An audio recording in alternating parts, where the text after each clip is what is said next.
this sounds more like good news or a good step in the right direction when you hear startups gaining grants into where even traditional establishment have not been able to gain grants into. It's always good news, and that seems Shagaya's most recent endeavor.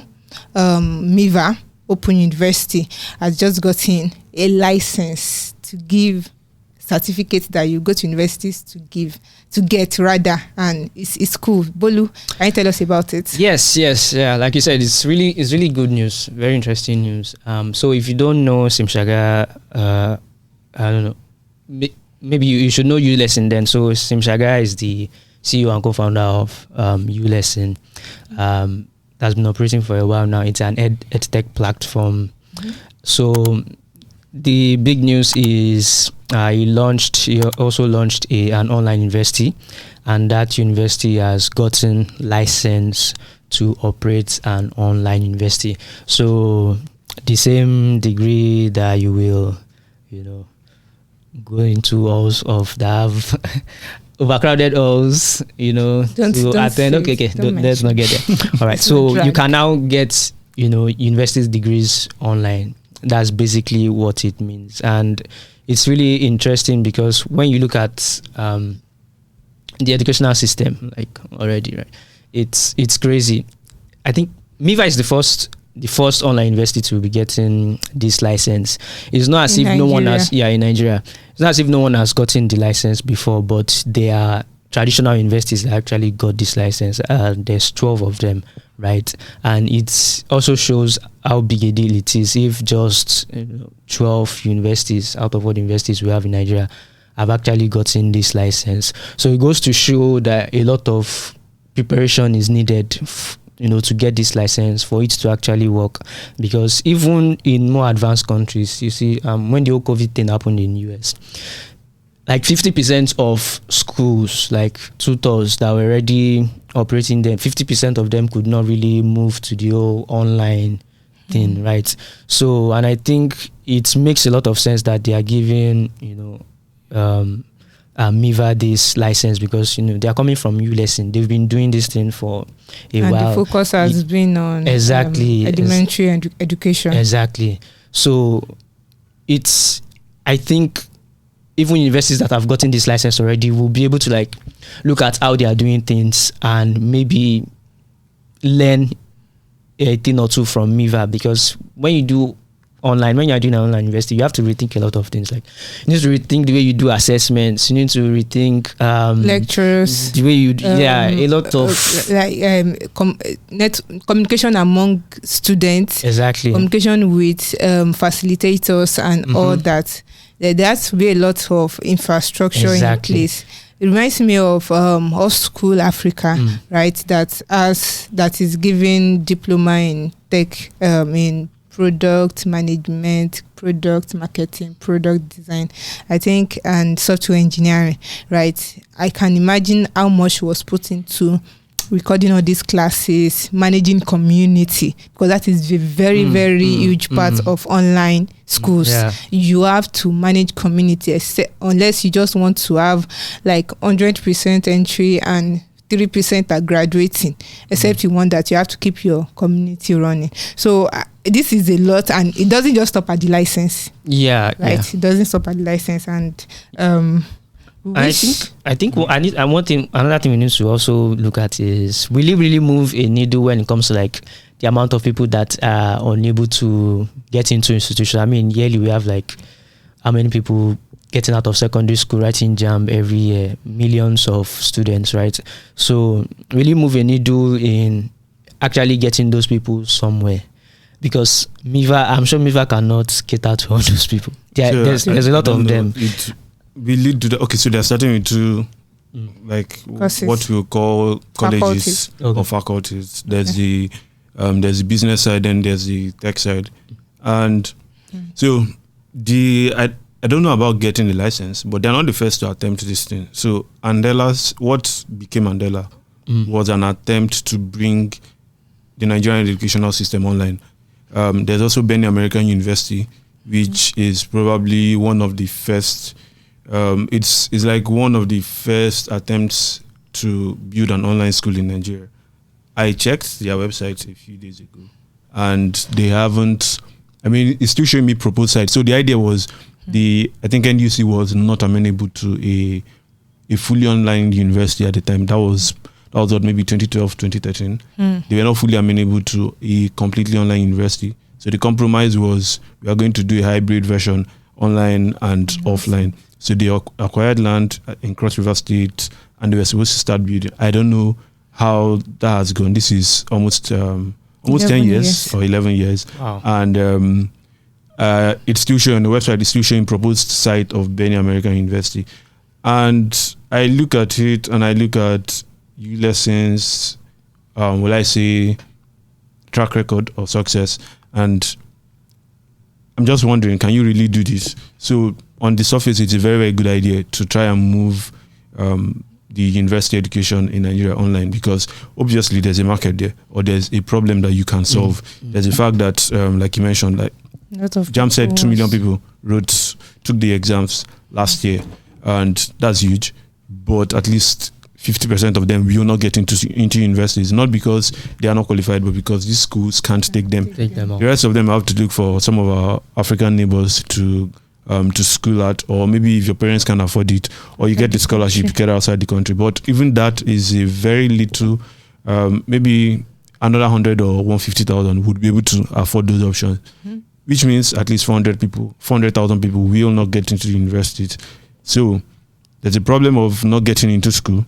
There's also the problem of getting quality education. Can you get quality education online? Yes. Is Nigeria ready for it? Not so much. ULesson began on that premise, provides not necessarily an alternative now, because it's still not positioning itself as a school. Provide an addition to what your kids are learning in school, but that also came with its own problems. So I mean, if you're going to do this, you need a digital device. It's not, you can't type in a USSD code, so you can't even innovate around that, right? You need a digital device, which is either a smartphone, a tablet, preferably, or a laptop. How many Nigerian students can afford it? So I just came across something that, like data from STS today, I think, I can't remember the exact numbers, but I think just about 400,000 Nigerians can afford to spend more than $10 every day, which is huge when you're considering that the size of your market. So the 400,000 students that can do this, can they actually afford? Can Miva be like the worthy alternative? Yes, because it's one thing to tell me this is an alternative, right? It's another thing for me to be able to afford it, because I do not just need a digital device. I also need data connection, a stable data connection for me to, even if it's self-paced, which may be something they may want to consider, or they are considering. Even if it's self-paced, for the few periods or few times I have to get on the internet to that download resources or something, I will need a stable internet connection. Yes, there's usually the option of doing nighttime data. Well, you will, maybe that's an option if it's self-paced. But if it's not self-paced, that's a problem that they have to consider. In class, so, when class is going on. I mean, right now it's easier for you to get digital devices. Maybe you could get a financing option. But if you're a student, except your parents have a source of income, it may still be difficult for you to get these devices. So now that's one problem. There's also the challenge of acceptability.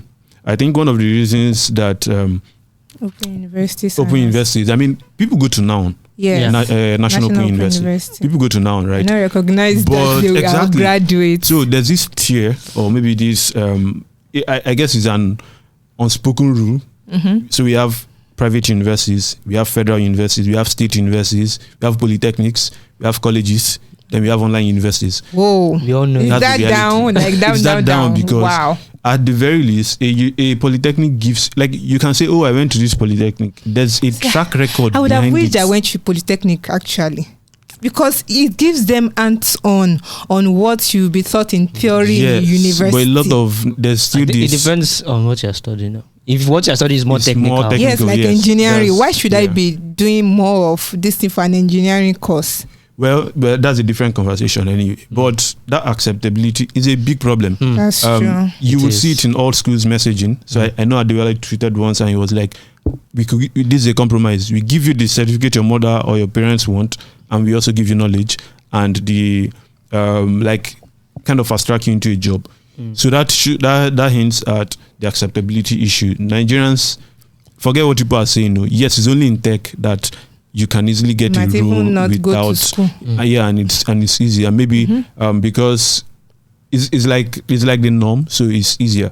But in other fields, right, you need a respected degree to get in. That's why you hear people say, "I only if you want to hire like really good employees, they tell you." Certain universities who I would not be mentioning because they usually leave my own school out. So there's that acceptability problem which they have to overcome. So overcome it.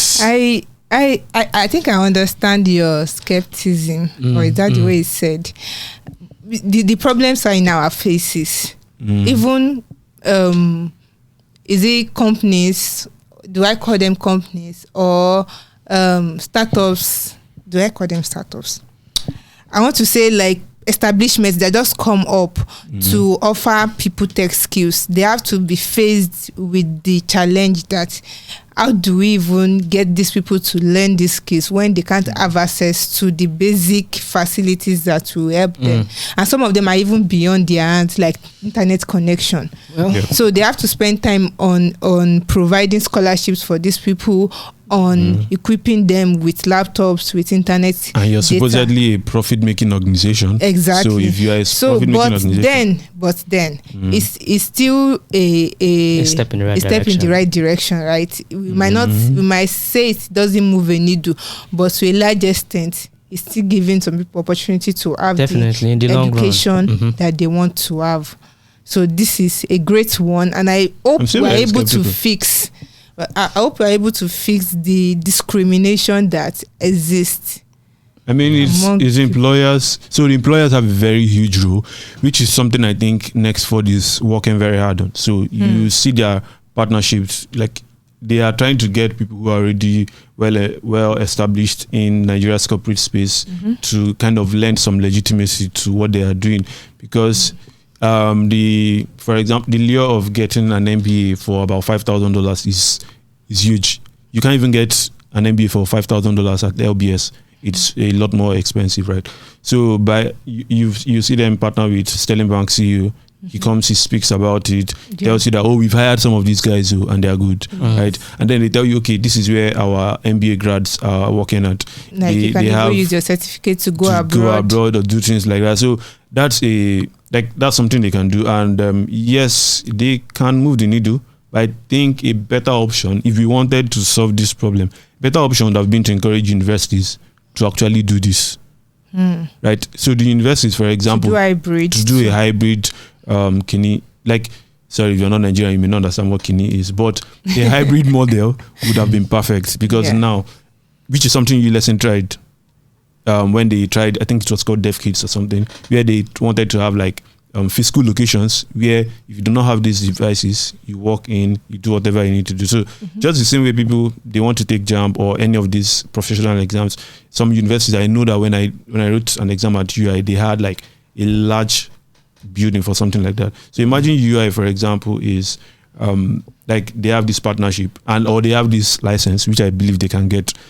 They have this license. Now someone can say, okay, I don't have enough data connections, but I can go with my smartphone, download the resources I need. If we go home, if maybe sometimes if you want to have lectures, we could also go, and they will just find a way to work on it. So I think universities they are better placed to do it, and they will solve two problems at the same time. They will slowly make people embrace the idea of online university education, because I think we understand online university education for upskilling, but for getting a degree, it's still going to take a while. So if universities, I think if NUC wants to make this, if you want to solve our education problem, then I think you should make the license even attractive to the universities, because there's a reason universities are pushing against it. It may be unfounded. I mean, I'm not an expert in that space.